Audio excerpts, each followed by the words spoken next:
ini ada French Paradox, teman-teman ya. French Paradox itu populer sejak tahun 1980 ya. Jadi warga Perancis ya, French Perancis ya, itu jarang mengalami penyakit jantung koroner dan stroke ya. Meskipun banyak mengkonsumsi makanan berlemak. Ya, mereka itu sering mengkonsumsi makanan yang lemak-lemak gitu ya. Tapi anehnya jarang yang kena serangan jantung gitu, teman-teman ya.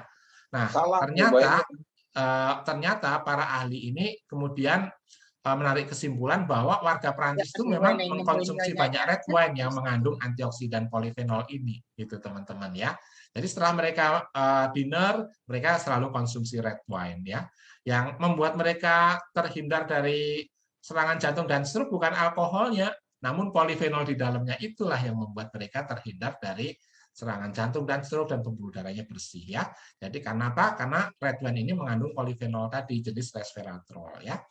Nah, sekarang ini saya coba list ini dari berbagai referensi ya, makanan minuman yang kaya dengan polifenol. Yang tadi itu saya tunjukkan macam-macam buah-buahan, sayuran dan sebagainya. Nah, ini yang paling tinggi ya. Mulai dari yang paling bawah ya. Jus anggur murni itu mengandung 530 mg per kilogram polifenol ya. Jadi teman-teman kalau jus ini bukan wine ya. Jadi anggur dibikin jus gitu ya. Ini terutama anggur merah ya. Itu banyak mengandung polifenol ya. Oh ya, sebelumnya di bawahnya juga ada sih. Nah, kemudian extra virgin olive oil itu banyak mengandung polifenol. Bukan extra light ya, tapi extra virgin ya. Yang masih murni. Kemudian jus apel murni itu juga kaya dengan polifenol. Green tea, teh hijau lebih kaya lagi polifenolnya ya. Nah, di atasnya ada red wine ya. Jadi red wine ini di atasnya green tea nih. Jadi kalau teman-teman ke The Big Connoisseurs ya, di situ banyak red wine ya. Nah, itu sehat itu ya, sehat ya. Itu banyak mengandung polifenol ya. Di atasnya lagi black tea ya. Tapi ini black tea yang dried nih. Kalau sudah dibikin teh ya pasti agak berkurang. Tapi black tea salah satu yang kaya polifenol ya. Nah, di atasnya lagi itu fermentasi madu hutan atau dikenal dengan honey wine. Itu lebih tinggi lagi polifenolnya. Ya, itu yang tertinggi ya. Nah, jadi teman-teman bisa konsumsi ini itu sangat bagus untuk kesehatan. Nah, sekarang apa sih fermentasi madu hutan itu, teman-teman? Nah, itu ya. Jadi waktu saya temukan fermentasi madu hutan itu melalui satu penelitian yang panjang ya. Penelitiannya aja 4 tahun loh. Kenapa? Karena bahan bakunya itu mesti nyari ke berbagai tempat, teman-teman, dari hutan. Yang namanya madu hutan ya. Carinya ya di hutan gitu ya, aslinya gitu ya. Ini berbagai tempat. Ini waktu dulu saya mulai penelitian ya, tahun 2006 tuh mulai saya penelitian ini ya. Dan ini kalau teman-teman lihat ini di berbagai tempat, ini ada di Kalimantan Barat ya, ada di Kalimantan Tengah, ada di NTT, Amfoang, Gunung Mutis ya. Itu ini adalah sumber-sumber daerah-daerah penghasil madu hutan yang sangat banyak ya. Ini teman-teman satu pohon ini ya. Ini lebahnya namanya Apis dorsata atau giant bee. Lebahnya gede segede kelingking tuh ya. Kalau lebah lain kan segede lalat itu ya. Kalau ini segede kelingking ya.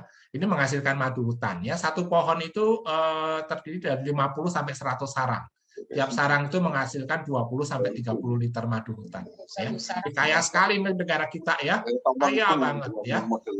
Cuman memang ngambilnya juga susah, nggak semua orang bisa ngambil nih, harus manjat ya, diasepin ya, terus diambil tempat madunya, di sarangnya ini ada bagian madunya gitu ya, disengat nggak ya, disengat pasti gitu ya. Nah, kalau saya meneliti, meskipun saya masuk hutan, saya belum pernah sekalipun manjat pohon ini. Pertama saya nggak bisa manjat, yang kedua saya takut sama lebahnya gitu ya.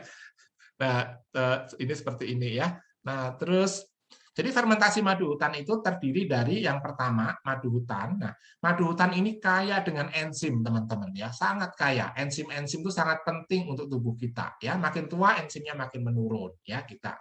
Nah, yang kedua kaya dengan prebiotik.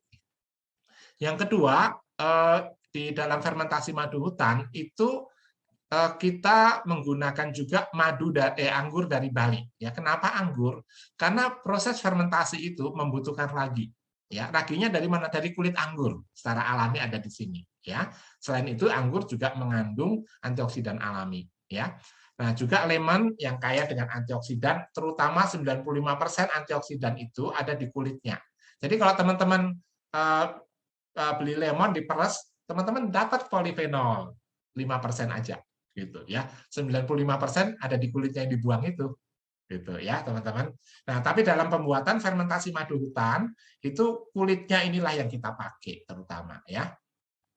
Nah, ini kenapa sih perlu difermentasi polifenolnya? Kenapa enggak langsung aja, kan ada di dalam buah dan sayur beberapa tadi ya. Nah, ternyata polifenol itu ya itu terikat dengan ikatan lipoprotein namanya, itu dengan protein. Jadi dia digandeng, dipegangin sama proteinnya dengan ikatan itu. Jadi dia nggak bisa aktif, teman-teman. Ya, gimana supaya polifenolnya itu bisa aktif? Ikatannya harus diputuskan.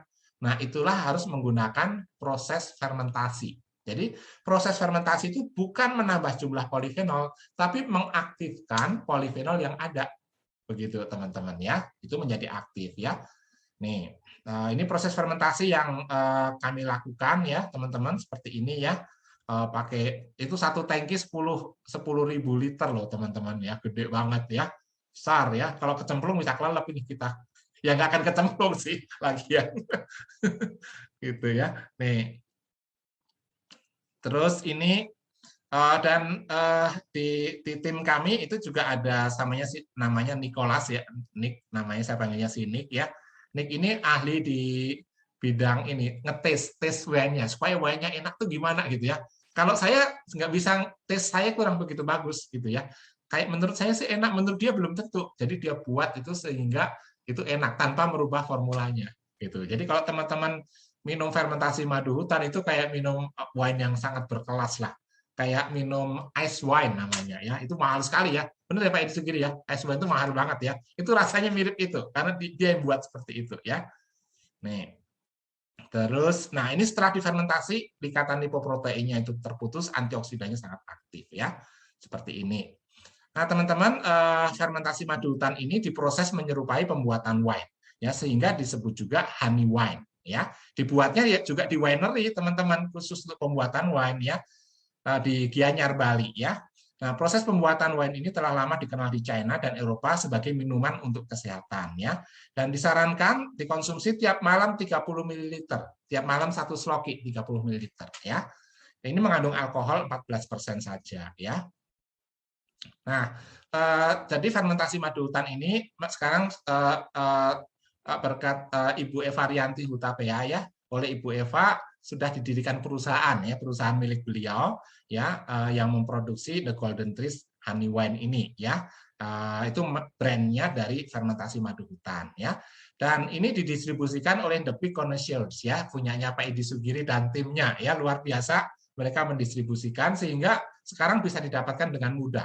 Kalau dulu susah banget loh teman-teman mendapatkan produk ini karena saya buatnya di rumah gitu ya, nggak bisa banyak. Tapi sekarang teman-teman ini terdistribusi di 19 outlet ya, kalau nggak salah ya Pak Edi ya, di Bandung dan Jakarta ya, seperti ini ya. Dan di The Big Connoisseurs ini juga ada dalam jaringan network yang disebut Business Network International atau BNI ya. Jadi The Golden Trees Honey Wine ini bisa masuk ke jaringannya Pak Edi Sugiri ini melalui jaringan Business Network International ini ya, yang terpercaya di banyak negara. Oke. 21 outlet, sorry, 21. Nambah terus soalnya. Nambah terus ya. Dulu 19 waktu saya pertama kenal, ternyata sudah 21 nih ya.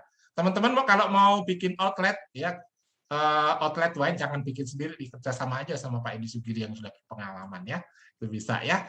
Oke, teman-teman, terakhir kesehatan bukan segala-galanya, namun tanpa kesehatan segala-galanya kurang berarti, teman-teman ya. Ini ada beberapa alamat Instagram ya, Big Wine. Ya, ini punyanya The Big Connoisseurs Wine.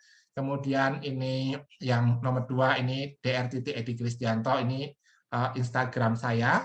Dan satu lagi Golden Trees _Honey Wine, Instagramnya The Golden Trees Honey Wine. Teman-teman bisa follow dan untuk mendapatkan informasi-informasi lebih lanjut. Demikian dari saya. Terima kasih, Bu Penny. Terima kasih, Dr. Edi. Kita beri tepuk tangan dulu ya buat Dr. Edi. Clap. Terima kasih banyak sudah memberikan advice dan pengetahuannya tentang bagaimana hidup sehat ya. Dan saya juga baru dengar nih dari Dokter Edi bahwa umur 25 itu sudah termasuk tahap penuaan dini ya. Tahap penuaan. Tapi bagaimana kita bisa menghindari penuaan dini ya. Ada yang disebut ini ya Dok ya, chronological age versus biological age ya. Ya, betul. Jadi artinya umur 25 bisa jadi biological age-nya itu kalau gaya hidupnya nggak sehat lebih tua daripada yang umur 50 atau 60 ya. Yang